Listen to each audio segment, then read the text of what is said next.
Hey guys, here are 5 scary facts about the possible real-life zombie apocalypse. No, 5. This is an actual serious potential threat. I know it sounds like a joke, but this is something you should know about, because if you're around when this happens, you need to know how to survive. If you're interested in learning more, make sure to stick around. I'm going to try to keep this lighthearted and not too serious, but let's dive right into it. Number 4. Humans are more susceptible to a virus from a pig than a bird. Even though we get our flu shot every year, and we all know about the Spanish flu, humans are still susceptible to diseases that come from pigs, much more often than they do from birds.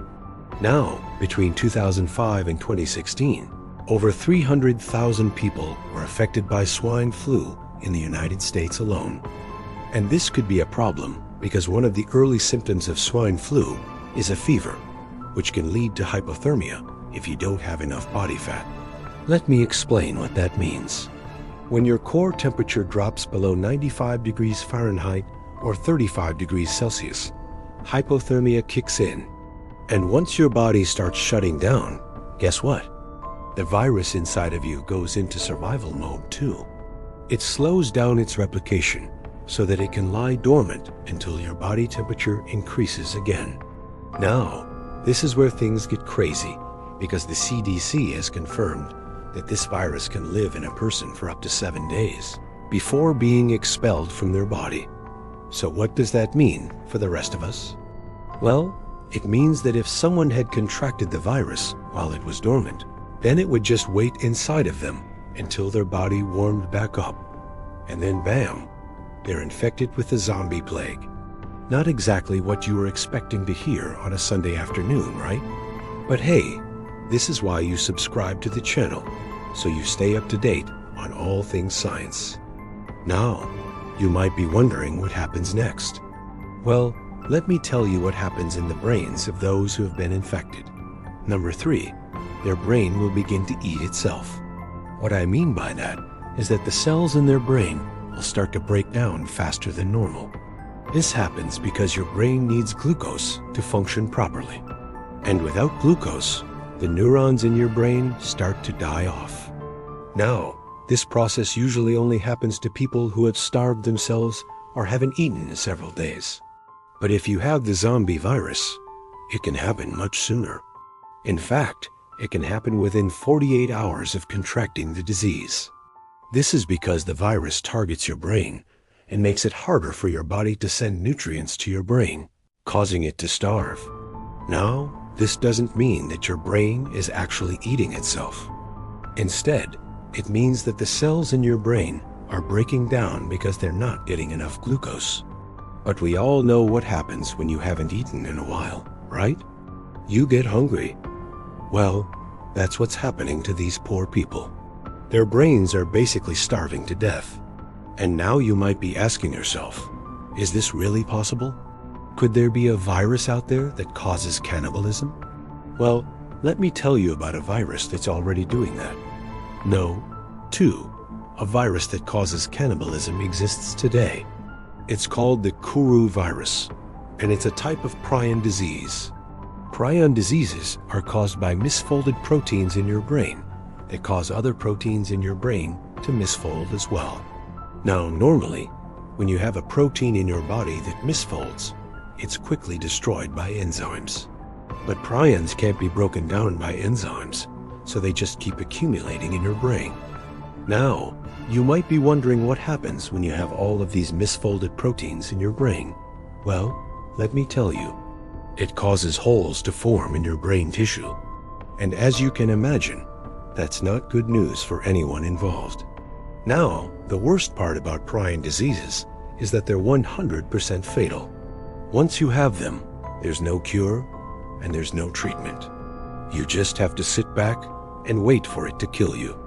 The Kuru virus is found in Papua New Guinea, and it's spread through cannibalism. That's right. People are eating the brains of others who have died from the disease, and then they becoming infected with it themselves. Now you might be wondering what this has to do with zombies. Well, let me tell you. The symptoms of the Kuru virus include dementia, loss of motor control, and eventually death. These are all classic signs of a zombie infection. Imagine if someone was infected with this virus and then bit someone else on the neck while they were sleepwalking. Then that person would become infected too. Before long, you'd have a full-blown zombie pandemic on your hands. So what should you do if you think you might have contracted the Kuru virus? Well, the answer is sad. There's nothing you can do. Once you have it, there's no way to get rid of it. All you can do is wait for it to kill you. Number 1, zombies may be closer to reality than you think. We all know that zombies are just a product of fiction, right? They're not real. But what if I told you that there's a place on Earth where they might actually exist? Welcome to Thermofrost. It is a town in Canada where temperatures can reach -58 degrees Fahrenheit or -50 degrees Celsius. Now, this might not seem like a big deal to most of us, but it's a big deal to the people who live there. They have to wear special suits just to go outside, and they can only stay outside for a few minutes at a time. Now, this might sound like a great place to live if you like the cold, but it's not. There's a virus that thrives in cold temperatures called the Hanton virus, and it's so dangerous that it has a mortality rate of 30%. That means that 1 out of every 3 people who contracts it dies from it. Now you might be wondering what this has to do with zombies. Well, let me tell you. The Hanton virus causes hemorrhagic fever, which can lead to massive bleeding in the brain. This can cause a person to lose control of their movements and even make them eat their own brains. That's right. We've all seen it in the movies, but it could actually happen in real life if you're unfortunate enough to contract the Hanton virus. Now, you might be wondering what happens after that. Well, let me tell you. After the virus takes over your entire nervous system, it starts to infect your heart and other organs. This causes your blood pressure to drop and your organs to shut down. And as you can imagine, that's not good news for anyone involved. The worst part about the Hanton virus is that there's no cure for it.